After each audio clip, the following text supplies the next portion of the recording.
ان کے حوالے سے جو خطرات ہیں اس وقت دنیا کو اور پاکستان کو، اس حوالے سے یہ بڑی ہی ایک اہم رپورٹ ہے۔ اور اس رپورٹ میں یہ بتایا گیا ہے کہ افغانستان میں جو کھیل کھیل رہا ہے بھارت، اس سے پہلے بھی کھیلتا رہا، افغانستان میں اپنے قونصل خانوں کے ذریعے پاکستان میں دہشت گردی کرواتا رہا، اور اب اس رپورٹ میں بتایا گیا ہے کہ تحریک طالبان پاکستان کو افغانستان کے اندر منظم کر کے وہاں سے سرحد پار سے پاکستان پر حملوں کا ایک بہت بڑا منصوبہ بنایا گیا ہے، اور تحریک طالبان پاکستان جس کو کچل کر رکھ دیا گیا تھا اور دہشت گردی کے واقعات میں 95% تک کمی آ گئی تھی، اس کو پوری طرح منظم کرنے کا منصوبہ بنایا گیا ہے۔ بھارتی جو عناصر ہیں وہ اس کی فنڈنگ کریں گے، جو افغانستان میں موجود پاکستان مخالف عناصر ہیں وہ اس کی فنڈنگ کریں گے، اور اس حوالے سے جو تجزیہ کار ہیں اور افغان امور کے ماہر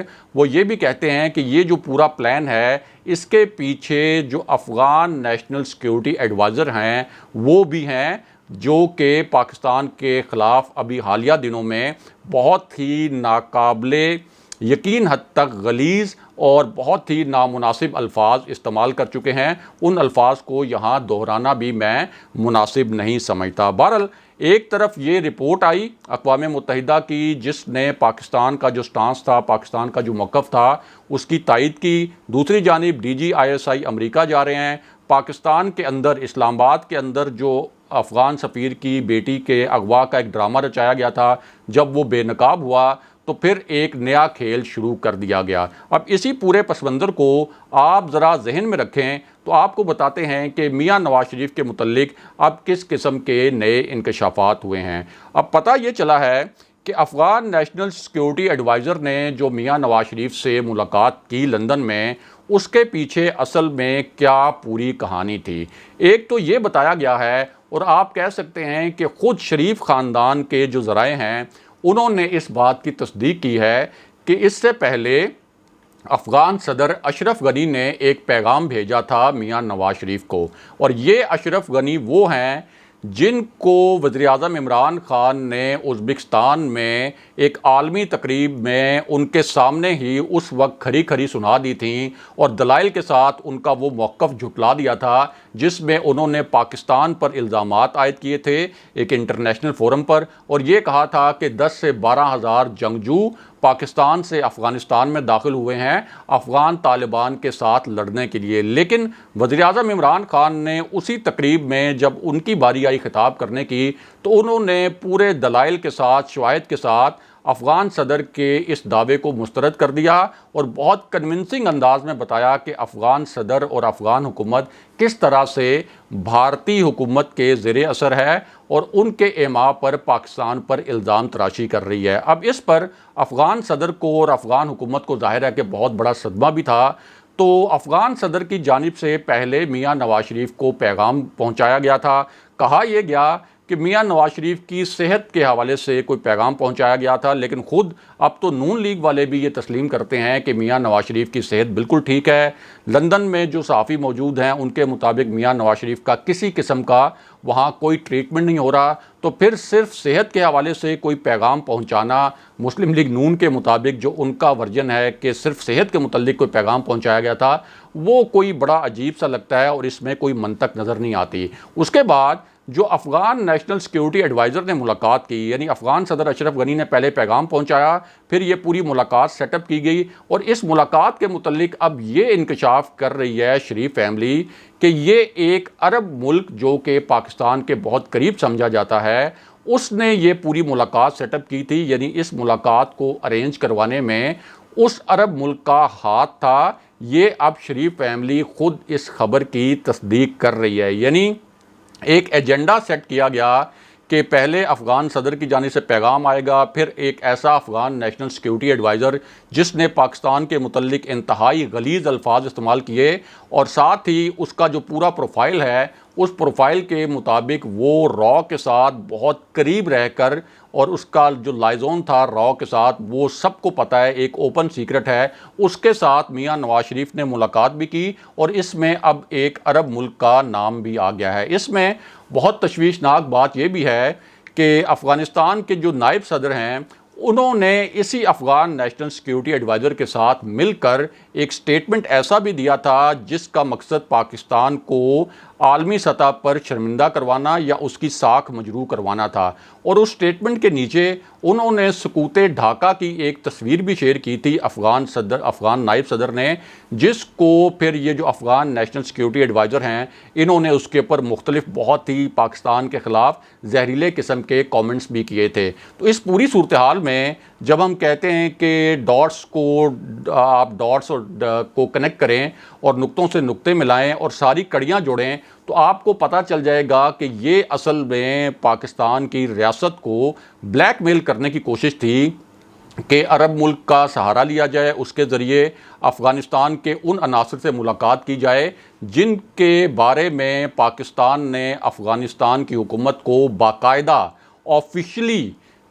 ڈپلومیٹک چینل سے یہ کنوے کیا تھا، سفارتی چینل سے یہ کنوے کیا تھا کہ افغان نیشنل سیکیورٹی ایڈوائزر کے جس قسم کے ریمارکس ہیں پاکستان کے بارے میں جو انہوں نے حالیہ ایک جلسے کے دوران دیے تھے، اس کے بعد ہم اس شخص سے کوئی رابطہ نہیں کریں گے۔ اب اس میں مریم نواز نے کیا کیا؟ مریم نواز نے یہ کیا کہ جب ان کو لگا کہ یہ بڑی تنقید ہو رہی ہے، یہ جو تصویر لیک ہوئی ہے جو کہ افغان نیشنل سیکیورٹی ایڈوائزر کے ٹویٹر اکاؤنٹ سے جاری کی گئی، پہلے مسلم لیگ نون نے تو اس کو جاری نہیں کیا تھا، تو مریم نواز نے افغان نیشنل سیکیورٹی ایڈوائزر کی ایک تصویر جنرل باجوہ کے ساتھ شیئر کر دی اور یہ تاثر دیا کہ اگر جنرل باجوہ ملاقات کر سکتے ہیں افغان نیشنل سیکیورٹی ایڈوائزر سے تو میاں نواز شریف کیوں نہیں کر سکتے۔ لیکن یہاں آپ کو بتائیں کہ جو جنرل باجوہ کے ساتھ تصویر شیئر کی گئی ہے افغان نیشنل سیکیورٹی ایڈوائزر کی، وہ 2 سال پرانی ہے۔ اس وقت پاکستان اور افغانستان کے تعلقات اچھے تھے اور اس وقت تک یہ جو افغان نیشنل سیکیورٹی ایڈوائزر ہے اس نے پاکستان کے خلاف جو بکواس کی تھی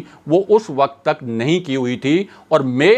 اس سال مئی میں پاکستان نے آفیشلی یہ کنوے کر دیا تھا، یہ پیغام دیا تھا افغان حکومت کو کہ اس شخص سے ہم کسی قسم کا کوئی رابطہ نہیں رکھیں گے اور اس کو آپ پاکستان میں بھی جب بھی کوئی ڈیلیگیشن افغان حکومت کا آئے تو اس کو ساتھ نہ لے کر آئیں۔ دوسری جانب جو نواز شریف کے ترجمان ہیں محمد زبیر، اب وہ کہہ رہے ہیں جب میڈیا کا بڑا دباؤ بڑھا اور بڑا